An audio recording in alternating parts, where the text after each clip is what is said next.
Welcome back to another interesting episode of Simply Elise Vlog. If you are a new visitor in my YouTube channel, I am inviting you to click the subscribe button and be one of my happy subscribers. For today's video, I will share with you, together with some of our colleagues, some useful tips that will guide you in the beginning part of your professional journey. Finish the whole video and get some useful tips from some of our colleagues in the industry.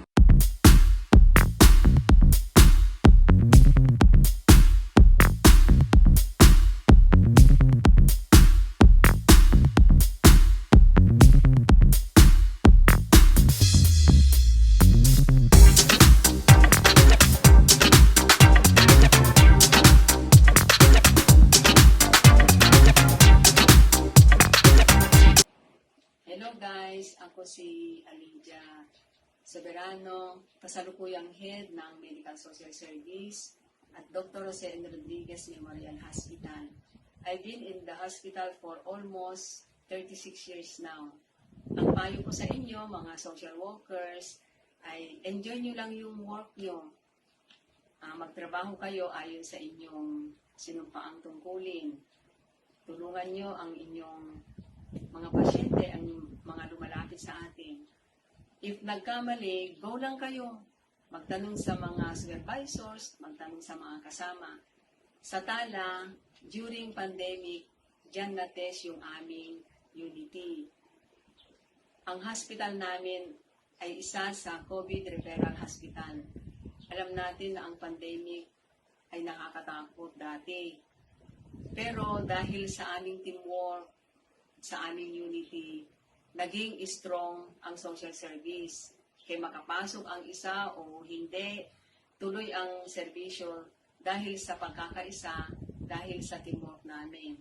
So guys, alalahanin natin, at the end of the day, ang tungkulin natin ay tulungan ang mga lumalapit sa atin, mahihirap o hindi. Tulungan natin sila, dahil tayo lamang ang nagpo-protect sa kanila. Protektahan natin ang karapatan ng mga hindi marunong magprotekta sa kanilang karapatan. Sana maalala nyo yung tips ko, and good luck and thank you very much. Hi everyone! Ako po si Elaine Mary M. Borsi, a Social Welfare Officer 2 here at East Avenue Medical Center.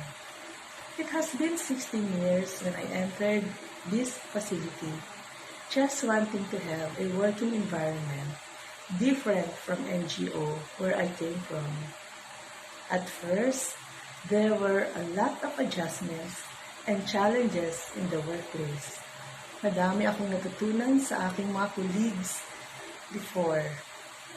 For example, in the emergency room, where I was first assigned, the resident doctors would demand at once to transfer ER patients, either for home conduction or for institutionalization, and most especially when the patient was abandoned or brought by a bystander, or an elderly who gave different home addresses only to find out in the end that his or her family has no intent to take responsibility for the said patient. There were also mental and vowsy patients. Maraming iba't ibang experience that would make us more mature professionals in dealing with different clientele groups. Given advice to the young social workers in the field, lagi nating tatandaan that we should love our profession. This is the way we find meaning in all that we do. Our values, principles, ethics are deep-seated in our profession. If we love our profession, everything follows.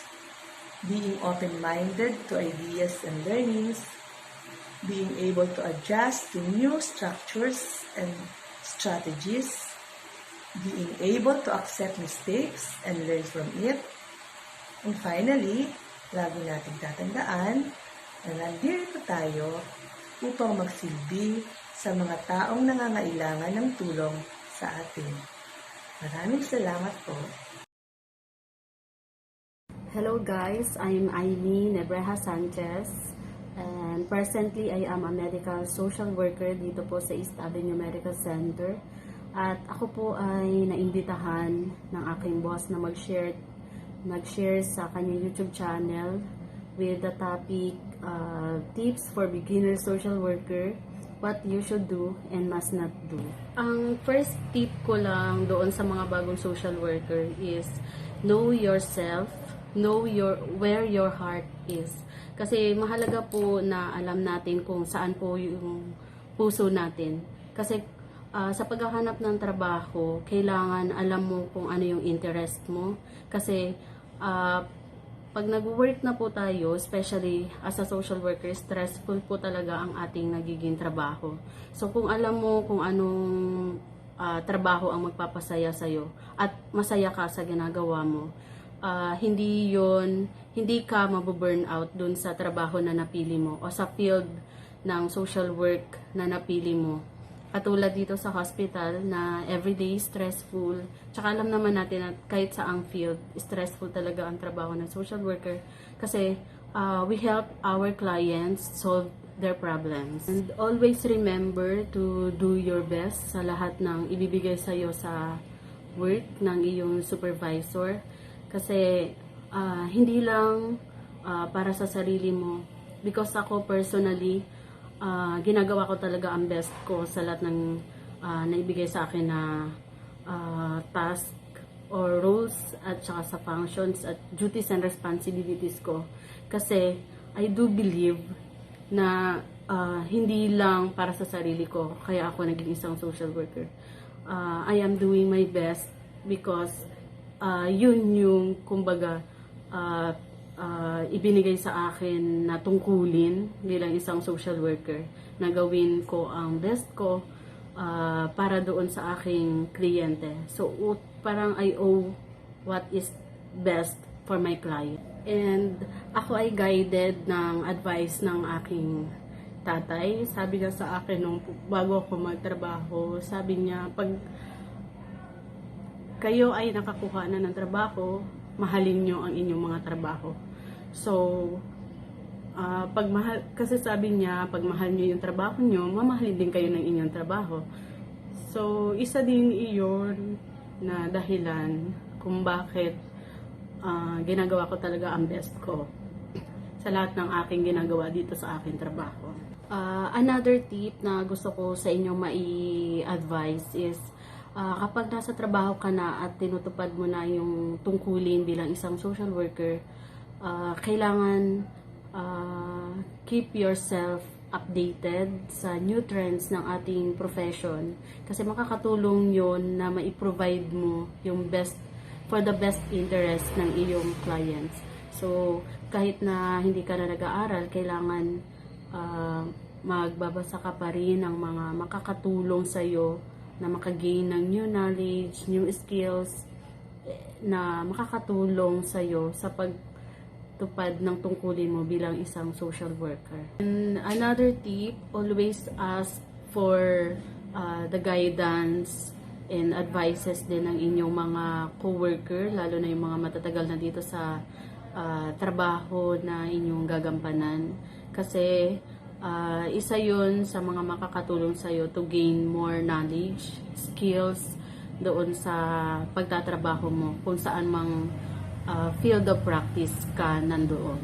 And then, always do self-reflection sa pagkatapos ng inyong trabaho. Kasi may iiwasan din na magkaroon ka ng burnout. Always talk with your co-workers after, but don't forget to practice confidentiality sa mga hinahawakan natin ng mga cases dito sa ating trabaho.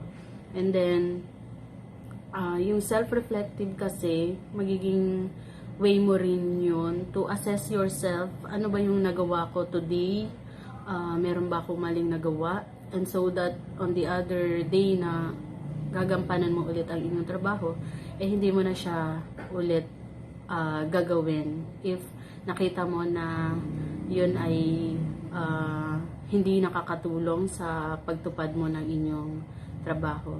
And then, always pray before and after work. Kasi pag nagdasal ka, ako especially, every morning and afternoon, nagdadasal talaga ako. Kasi nakakatulong din yun para maging manageable yung pagtupad mo ng iyong trabaho.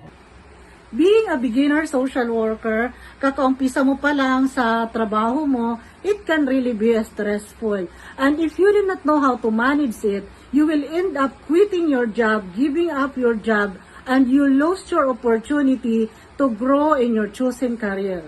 Lifted from my 37 years of experience, first as a direct service worker, then to a staff level supervisor, and now as head of the medical social work department, i-share ko lang sa inyo ang ilang mga tips na po pwede makatulong in the beginning part of your professional journey sa social work.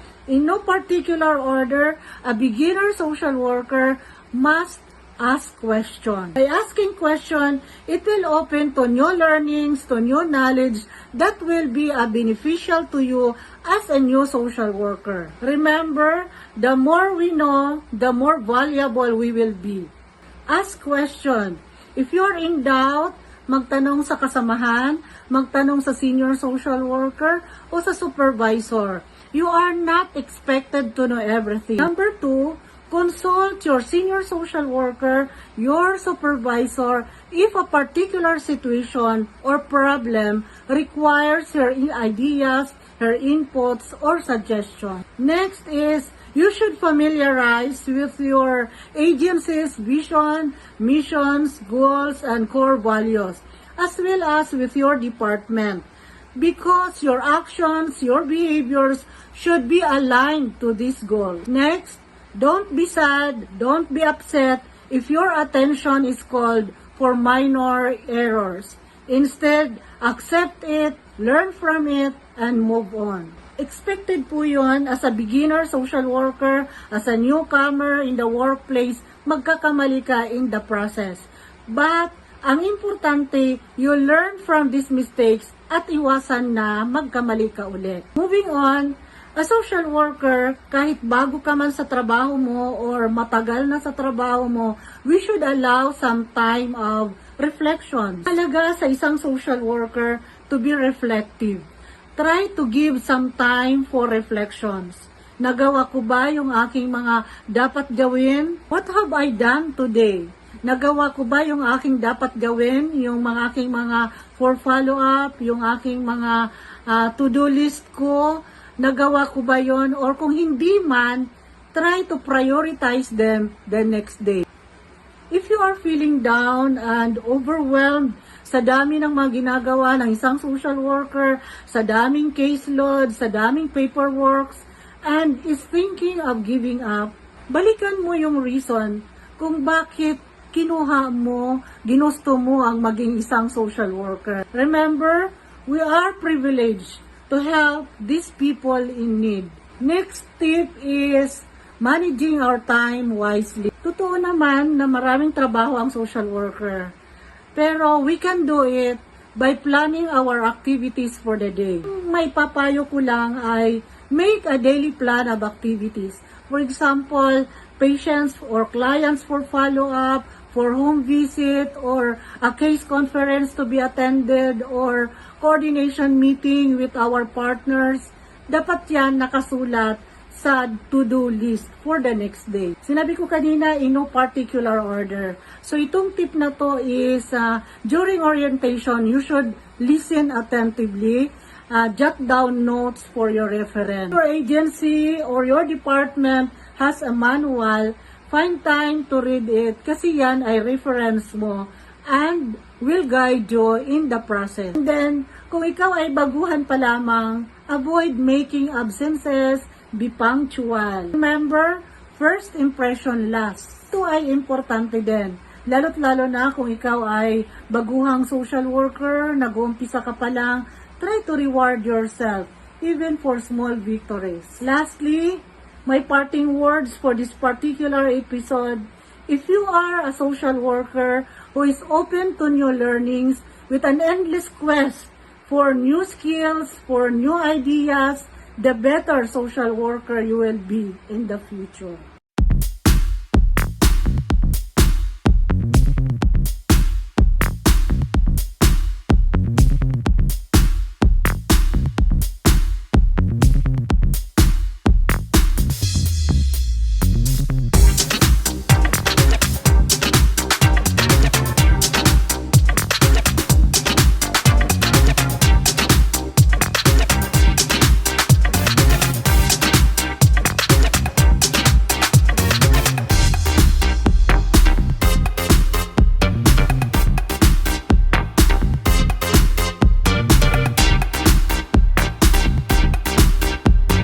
Guys for watching. Please don't forget to subscribe, like, and comment. Stay safe, everyone.